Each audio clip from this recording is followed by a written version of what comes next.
اور مطلب پاکستانی معاشرے میں بلاسفیمی لاز کے حوالے سے جو فیکٹس ہیں نا وہ مطلب بالکل ٹھیک ان ایکس پوائنٹ میں انہوں نے بتائے ہیں. بنیادی طور پہ یہ قرارداد ایک کپل ہے عیسائی شگفتہ کوثر اور شفقت ایمانویل, ان کے اوپر بلاسفیمی کا لایا لگا تھا, اور ان کا کیس جس طرح سے چل رہا ہے اس کو لے کے یہ ساری قرارداد بنائی گئی ہے کہ کس طرح پاکستان کا جو جوڈیشل سسٹم ایک خراب تر صورتحال میں ہے, اس کی وجہ سے کس طرح ڈیلے پہ ڈیلے, مطلب ایون ڈیتھ پینلٹی مل جاتی ہے لوور کورٹ سے اور ہائر کورٹس میں ان کا ڈیلے پہ ڈیلے ہوتا چلا جاتا ہے, تو کس طرح ان کا حق انصاف مجروح ہوتا ہے. اور دوسرا اس کے اندر امپورٹنٹ پوائنٹ ہے جو فرانس کے خلاف مظاہرے ہوئے ہیں, تو یہ مطلب اس قرارداد کی یہ دو شان نزول ہیں, یہ دو باتیں ہیں. آگے دوسرے حصے میں جس کی نمبرنگ 1 2 3 4 کر دی ہے وہ کوئی 19 پوائنٹ ہے, اور اس کے اندر بنیادی طور پہ زور یہی ہے کہ اس لا کو ختم کیا جائے. یہ لا مطابقت نہیں رکھتا ان سارے ہیومن رائٹس کے جو پاکستان نے سگنیچر کیے ہوئے جن معاہدوں کے اوپر, اور اس لا کو ختم کیا جائے. بیچ میں 295 بی اور سی کا کافی زیادہ ریفرنس دیا گیا ہے کہ اس کا بہت غلط استعمال ہوتا ہے.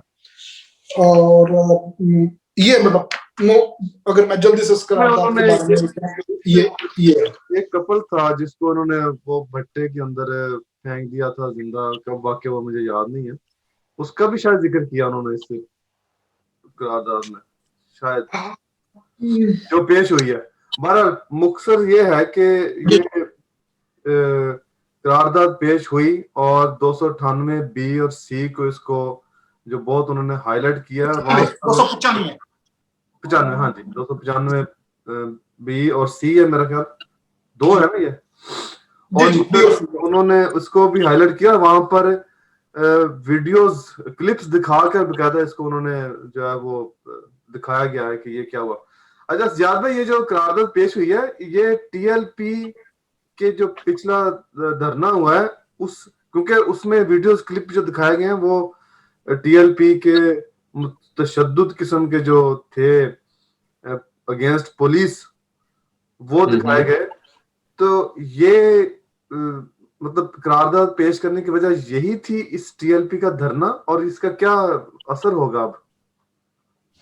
دیکھیں پوری ایک سیریز ہوتی ہے, وہ جو آپ بات کر رہے ہیں نا دفعات کی, وہ 295 سی اور 298 سی ہے, ٹھیک ہے, اوکے صحیح, 295 اور 298, یہ پوری ایک سیریز ہے. جیسے بھی آپ نے ذکر کیا نا بھٹے کا واقعہ, دیکھیں یہ لاہور میں واقعہ ہوا تھا, ایک پوری آبادی کو جلایا گیا, اور گوجرا میں واقعہ ہوا تھا, ٹھیک ہے, بالکل, اور وہ بھٹے والا واقعہ قصور کا ہے, ٹھیک ہے. تو شیخو پورہ میں واقعہ ہوا آسیہ بی بی والا, ٹھیک ہے. یہ شگفتہ کوثر والا واقعہ بھی 5-6 سال پرانا ہے, ان کی تاریخ ہی نہیں نکلی 4 سال, ٹھیک ہے, 14 کی بات ہے, بالکل 14-15 کی بات ہے. اور ابھی ریسنٹلی یہ مہینہ پہلے فیصل آباد کی 2 نرسز تھیں کرسچن, اور اس نے پتہ نہیں کسی نے کوئی روسٹر چینج کیا ہے کیا کیا ہے, تو وہ اس کے اوپر بھی بلاسفیمی لگ گئی, ٹھیک ہے. اب اس کے بعد کوئی خبر نہیں کہ انہوں بچیوں کے ساتھ لڑکیوں کے ساتھ کیا سلوک ہوا ہے. اچھا اس میں جو نقطے کی بات ہے وہ یہ ہے کہ جتنے بھی لوگ ہیں جن کے اوپر یہ سارا الزامات لگتے ہیں, جن کے اوپر یہ ساری بیچاروں پہ شامت آتی ہے, ان سب کا تعلق انتہائی پور کلاس سے ہے. اور اچھا بالکل لیبر کلاس ہے, پور کلاس ہے, اور بالکل ہی ایک بیچارے نومینل ان کا سٹیٹس ہوتا ہے, سوشل سٹیٹس, اور وہ اس سارے ظلم کا قضیے کا شکار ہوتے ہیں. اور اکثر کیسز میں 90% کیسز میں ان کے خلاف مدعی جو ہے وہ مولوی ہے, ٹھیک ہے. اب نرسز ہو گئیں, بھٹے پہ کوئی مزدور کام کر رہا ہے, کوئی بیچاری خاتون کسی گھر کام کر رہی ہے, کہیں کوئی لیبر ہے, مولوی کے ساتھ اس کا کیا, یعنی اس کے دیں سوسائٹی میں بڑے دور تک اس کے جو مضمرات جو ہے نا وہ بڑی دور تک جاتے ہیں. پاکستان میں صرف عیسائیوں کے ساتھ نہیں, سندھ میں آپ چلے جائیں ہندوؤں کے ساتھ ہے, عیسائیوں کے ساتھ ہے,